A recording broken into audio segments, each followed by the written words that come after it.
Hello बच्चों, कैसे हो आप लोग? मस्त हो एकदम। अपेक्स एकेडमी ऑनलाइन क्लासेस में आपका स्वागत है। चलिए, जैसा कि आप लोग जानते हैं, क्लास 12th का फिजिक्स डेरिवेशन सीरीज आपका स्टार्ट हो गया है और आपको दो डेरिवेशन इम्पॉर्टेंट हो चुके हैं। आपका पहले चैप्टर का वैद्युत क्षेत्र और कूलॉम के नियम का। तो अब जो पहले चैप्टर में जो और आपका नेक्स्ट डेरिवेशन जो इम्पोर्टेंट है, जो एग्ज़ाम के दृष्टिकोण से आ सकता है, जो लास्ट ईयर कई सालों से पूछा जा रहा है, तो वो आज हम लोग फिर से देखेंगे। ठीक है, तो अब हम लोग क्या करते हैं, नेक्स्ट जो डेरिवेशन आपका है वो आपका एक समान वैद्युत क्षेत्र में वैद्युत द्विध्रुव पर लगने वाला बलयुग्म का आघूर्ण देखना है हमको। ठीक है ना, एक समान वैद्युत क्षेत्र में लगने वाला द्विध्रुव पर लगने वाला बल आघूर्ण, इसका डेरिवेशन हम लोग करेंगे, इसका व्यंजक निकालेंगे हम लोग। तो जैसा कि आप जानते हैं, किसी भी डेरिवेशन या किसी भी सूत्र या व्यंजक को प्राप्त करने से पहले, उस व्यंजक को प्राप्त करने के लिए सबसे पहले उसका चित्र बनाना अगर आपको आ जाए, चित्र अगर समझ में आ जाए, ठीक है, तो हम डेरिवेशन क्या कर सकते हैं, बहुत आसानी तरीके से कर सकते हैं। ठीक है, तो सबसे पहले हम समझेंगे कि इसका चित्र क्या होगा, इस पर क्या क्या लग रहा है, ठीक है, किससे कारण क्या होगा, तो फिर हम डेरिवेशन आसानी से कर सकते हैं। तो ये डेरिवेशन हम लोग चलिए पढ़ते हैं, स्टार्ट करते हैं, और आप ध्यान से देखते रहिए। आपको ये डेरिवेशन एकदम आसान लगेगा, एकदम मस्त तरीके से समझ में आ जाएगा। बस एक बार आप अपने पूरे ध्यान से क्या करिए, इस डेरिवेशन को देखते रहिए। ठीक है बेटा, चलो शुरू करते हैं। आपका एक समान वैद्युत क्षेत्र में वैद्युत द्विध्रुव पर लगने वाला बल युग्म का आघूर्ण, ठीक है, इसको हम क्या करते हैं, डेराइव करते हैं। तो चलो, इसका सबसे पहले चित्र क्या है, तो आपकी हेडिंग है एक समान वैद्युत क्षेत्र में वैद्युत द्विध्रुव पर लगने वाला बल आघूर्ण। ठीक है बेटा, तो सबसे पहले चित्र समझते हैं। तो सबसे पहले बेटा क्या होगा, आपका जो वैद्युत क्षेत्र है वो क्या है, एक समान है। आ जाए क्या, आपका एक समान वैद्युत क्षेत्र है। उस एक समान वैद्युत क्षेत्र में हमको क्या रखना है, वैद्युत द्विध्रुव रखना है। क्या रखना है बेटा, वैद्युत द्विध्रुव।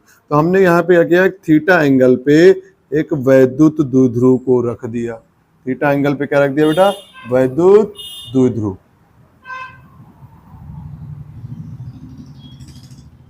ये हो गया आपका एक वैद्युत द्विध्रुव।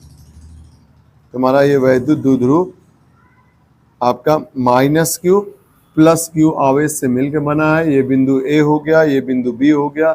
ठीक है, यहाँ पे ये माइनस क्यू, ये वैद्युत क्षेत्र क्या है, एक समान है। इसमें क्या है, वैद्युत क्षेत्र एक समान है। और ये जो वैद्युत द्विध्रुव है, इसको हमने वैद्युत क्षेत्र में थीटा एंगल पे, किस एंगल पे, थीटा एंगल पे रख दिया है। ठीक है, मतलब आपका वैद्युत क्षेत्र इस डायरेक्शन में है, वैद्युत क्षेत्र आपका इस डायरेक्शन में है। तो हमने क्या किया है, जो हमारा वैद्युत द्विध्रुव है, क्या है, वैद्युत द्विध्रुव, उसको हम वैद्युत क्षेत्र से थीटा एंगल पे ऐसे झुका के क्या कर दिए, रख दिए। तो जब हम वैद्युत द्विध्रुव को थीटा एंगल पे रखते हैं, तो इस प्लस क्यू और माइनस क्यू आवेश के कारण जो वैद्युत द्विध्रुव बना हुआ, इस पे क्या लगेगा, एक बल लगता है। क्या लगता है, एक बलयुग्म कार्य करता है। तो इस पे यह होगा आपका क्षेत्र के डायरेक्शन में एक बल, इसमें क्षेत्र के विपरीत डायरेक्शन में एक बल लगेगा। ठीक है, इस बल का मान जो परिमाण होता है वो क्या होता है, क्योंकि ये आवेश क्यू है और वैद्युत क्षेत्र ई है, तो अब F बराबर क्या हो जाएगा बेटा, क्यू ई। सेम यहाँ भी जो परिमाण होगा वो किसके बराबर होगा, क्यू ई के बराबर होगा।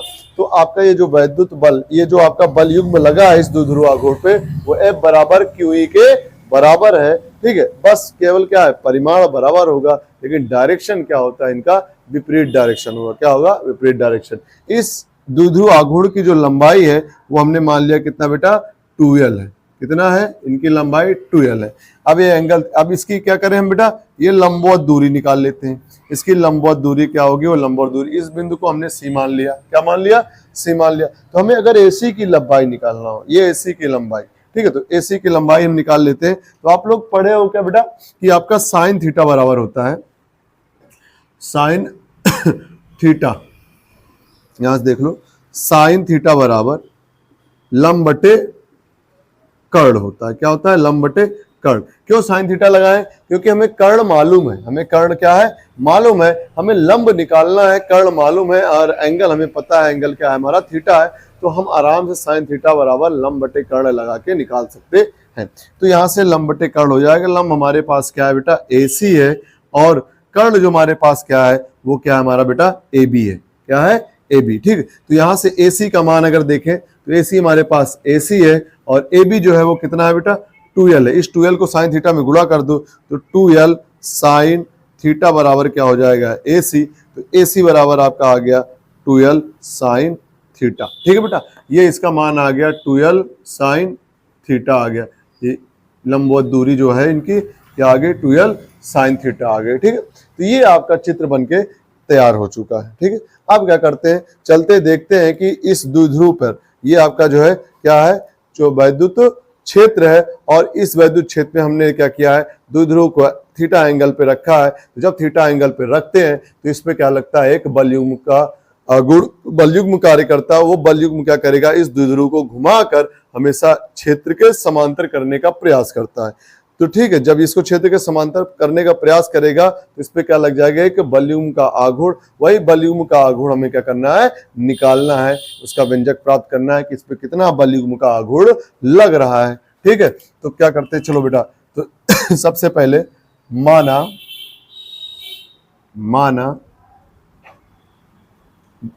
एक द्विध्रुव, एक वैद्युत द्विध्रुव ए बी, एक वैद्युत द्विध्रुव, एक वैद्युत द्विध्रुव ए बी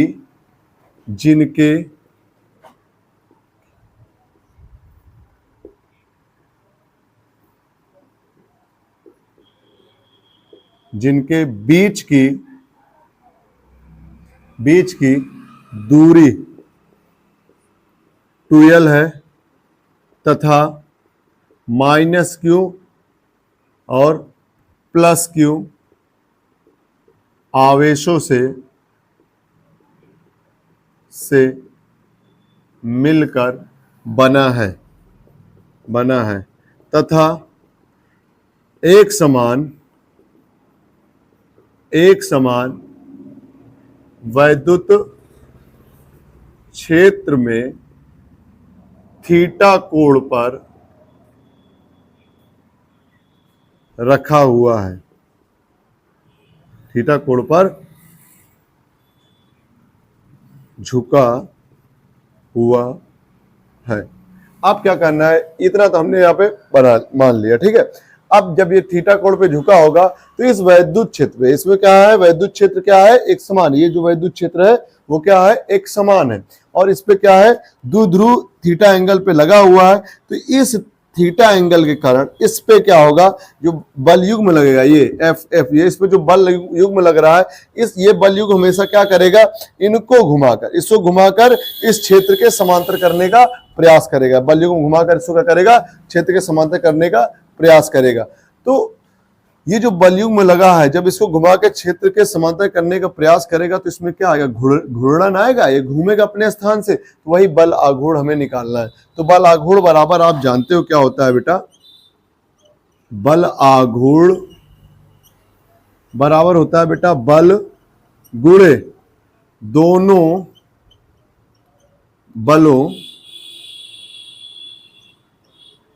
बलों के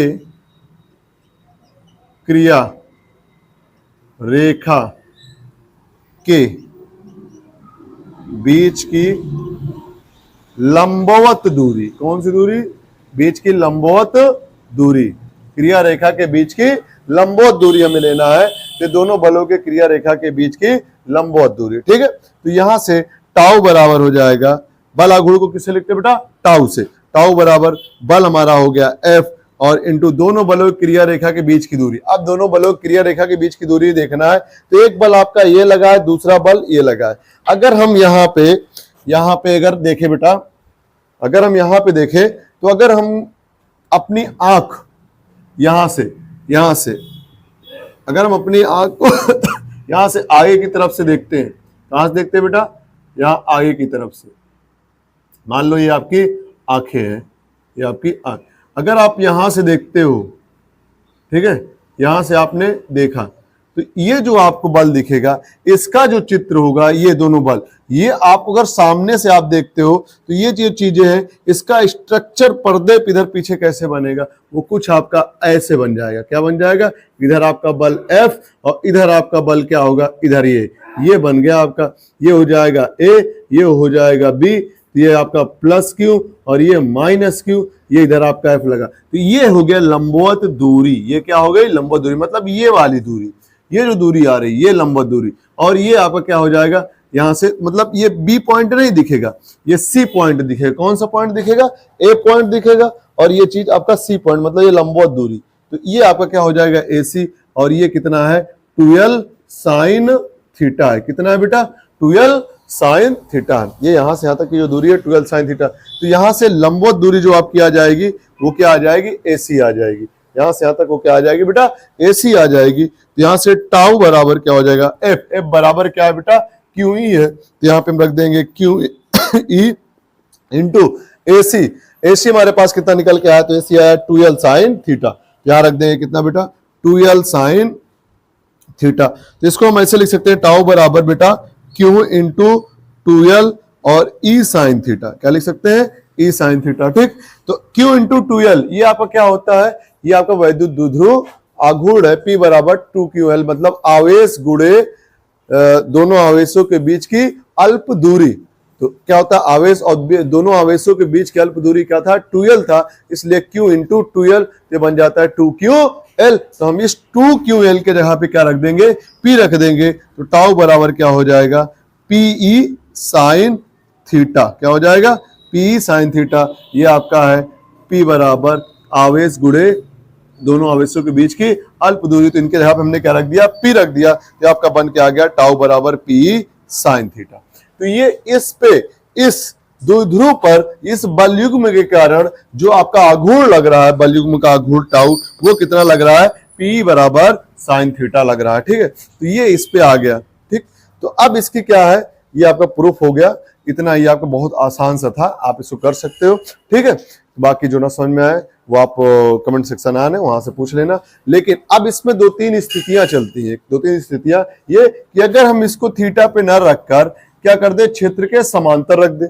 ये जो आपका द्विध्रुव है, अगर इसको क्षेत्र के समांतर रख दे तो इस पे कितना बल आघूर्ण लगेगा, या फिर क्षेत्र के लंबवत रख दे तब कितना बल आघूर्ण लगेगा, या क्षेत्र के समांतर रखे लेकिन क्षेत्र के विपरीत डायरेक्शन में रख दे तो कितना आपका बल आघूर्ण लगेगा। तो ये सारे कंडीशन हम लोग देख लेते हैं। ठीक है, तो इसको एक बार आप नोट कर लीजिए। चलिए देखते हैं आगे।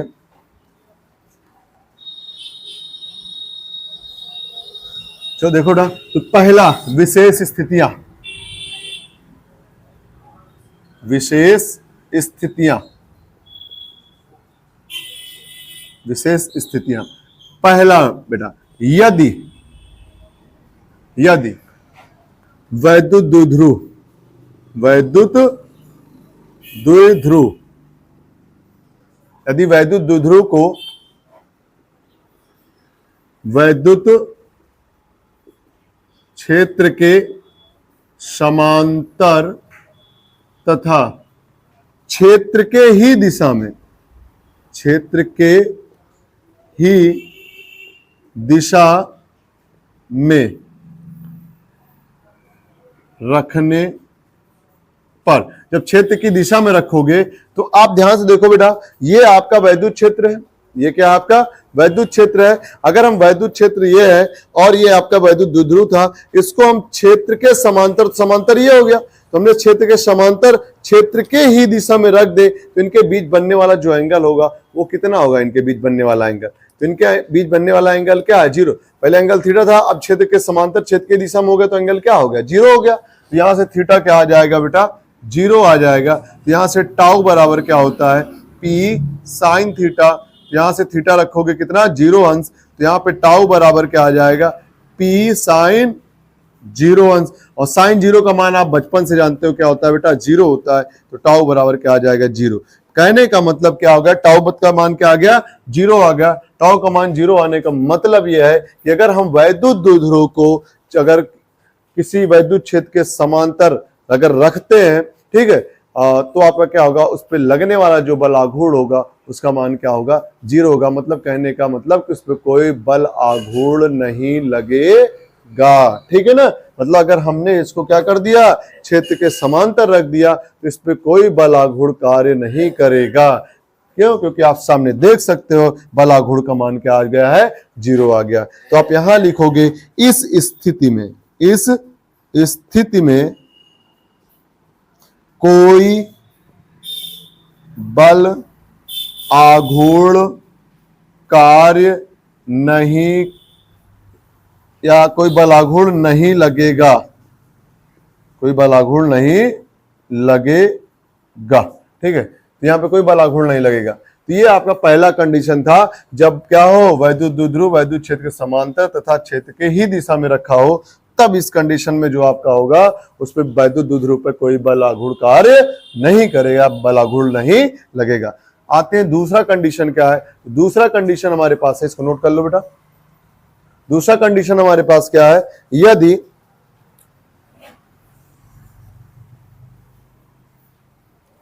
सेकेंड कंडीशन है, जब वैद्युत द्विध्रुव को वैद्युत क्षेत्र के लंबवत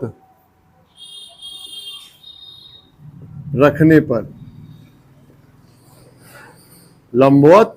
पर, तो जब हम लोग क्या करते हैं, वैद्युत क्षेत्र के लंबवत रखते हैं, तो मतलब लंबवत के मतलब क्या हो गया, ये आपका वैद्युत क्षेत्र का डायरेक्शन है और ये किसका डायरेक्शन है, वैद्युत द्विध्रुव को। अब यहां से हमने क्या कर दिया, लंबवत रख दिया। जब लंबवत रखेंगे तो इन दोनों के बीच एंगल क्या बनेगा बेटा, 90 अंश बनेगा। इनके बीच एंगल क्या आ जाएगा, 90 अंश आ जाएगा। तुम्हारा थीटा क्या हो जाएगा, यहाँ पे 90 डिग्री हो जाएगा। क्या हो जाएगा, 90 डिग्री हो जाएगा। तो हम यहाँ से टाउ बराबर क्या लगा देंगे, फिर फार्मूला आपका पी साइन थीटा होता है, और थीटा कितना है बेटा, 90 अंश है। तो टाउ बराबर क्या हो जाएगा, पी साइन 90।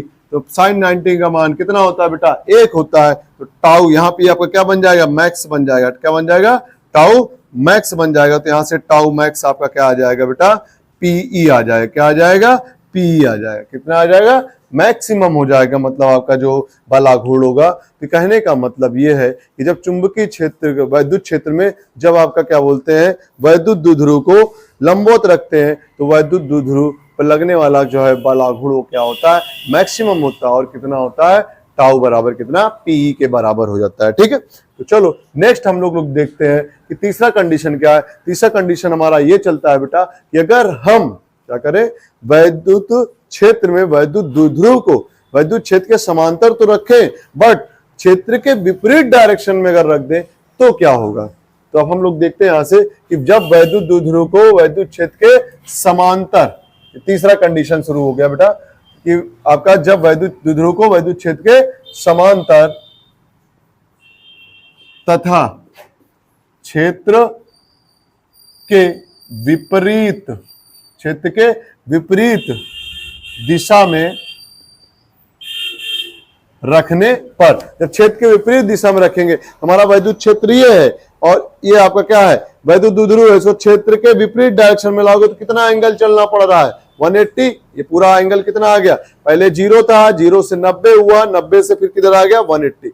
जब विपरीत डायरेक्शन में रखेंगे तो एंगल कितना आ गया, 180 आ गया। कितना आ गया बेटा, थीटा आपका आ जाएगा 180 डिग्री। तो यहां से टाउ बराबर पी साइन थीटा, यहाँ पे साइन थीटा कितना हो जाएगा, साइन 180। और साइन 180 का मान फिर क्या होता है बेटा, 0 होता है। साइन 180 का मान 0 करोगे तो फिर आपका टाउ का मान कितना आ जाएगा, 0। तो कहने का मतलब क्या हो गया, यहाँ पे जो आपका बल आघूर्ण आया है, क्या आया है, यहाँ पे जो बल आघूर्ण आया है उसका मान आपका क्या है, 0 है। कहने का मतलब कि जब भी वैद्युत द्विध्रुव को क्षेत्र के समांतर विपरीत डायरेक्शन में रखते हैं तो भी क्या हो जाएगा, आपका जो बल आघूर्ण का मान होगा वो भी क्या आएगा, 0 आएगा। तो हमने तीनों कंडीशन देख लिया कि जब वैद्युत द्विध्रुव को वैद्युत क्षेत्र के समांतर तथा क्षेत्र के ही दिशा में रखते हैं तो उस स्थिति में भी आपका क्या होता है, वैद्युत बल आघूर्ण नहीं लगता है। लेकिन जब हम लंबवत रखते हैं तो वहां पे आपका जो वैद्युत बल आघूर्ण है वो क्या हो जाता है, मैक्सिमम लगता है। कितना, टाउ मैक्स बराबर पी।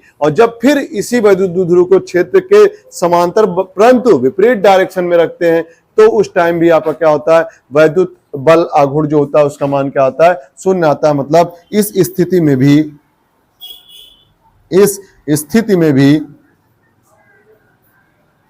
भी कोई बल आघूर्ण नहीं लगेगा।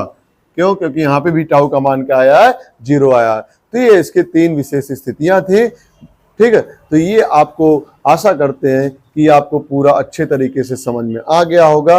यदि कोई चीजें आपको नहीं समझ में आई है तो कमेंट सेक्शन आने बेटा, कमेंट सेक्शन में आप कमेंट करके कमेंट कर सकते हो और उसका जवाब आपको दे दिया जाएगा। ठीक है, तो ये आपका फर्स्ट चैप्टर का जो 3 डेरिवेशन थे, एक आपका पहला अच्छी स्थिति में, वो पहले हो चुका है पहले वीडियो में, और जो आपका निरक्षी स्थिति में वैद्युत क्षेत्र तीव्रता थी वो हो गया। उसके बाद आपका ये जो एक समान वैद्युत क्षेत्र में वैद्युत द्विध्रुव को रखते हैं तो उस पर जो बलाघूर्ण लगता है उसका व्यंजक प्राप्त करने के लिए, ये भी आपका बहुत पेपर में पूछा जाता है, तो आज हमने इसको भी देख लिया। तो अब आपका जो पहला चैप्टर था वैद्युत क्षेत्र और कूलाम का नियम, इसमें जो आपके 3 डेरिवेशन इंपॉर्टेंट थे वो आज आपके कवर हो गए हैं। अब हम लोग कल पढ़ेंगे नेक्स्ट चैप्टर का नेक्स्ट जो इंपॉर्टेंट डेरिवेशन है उसके बारे में पढ़ेंगे। ठीक है, तो आपको आशा करते हैं ये आपको अच्छे से समझ में आ गया होगा। अब मिलेंगे हम लोग नेक्स्ट वीडियो में अगले दिन, ठीक है, नए सेशन के साथ। जय हिंद।